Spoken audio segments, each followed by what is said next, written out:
مولوي عبدالکبیر د افغانستان لپاره د چین له ځانګړي استازي او ملپلاوي سره د لیدنې پر مهال په سیمه کې د ثبات د ټینګښت لپاره پر سیمه ییزو همکاریو ټینګار وکړ او ویل اسلامي امارت ټولو ګاونډیو نړیوالو ته ډاډ ورکوي چې د افغانستان له خاورې به هیچ چاته ګواښ ایښ نشي.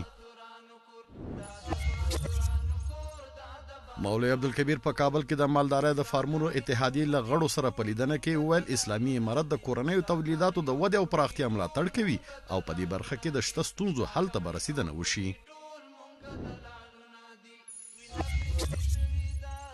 مولوي عبدالکبیر د روسیې فدراسیون د ملي امنیت شورا عمومي منشي او ملپلاوي سره په لیدنه کې د کابل او مسکو د اړیکو پر پراختیا ټینګار وکړ او ویل اسلامي امارت خپل ملي ګټې او د خپل هیواد امنیت، ثبات او اقتصادي وده د سیمې له امنیت، ثبات او ښېرازۍ سره تړلې بولي.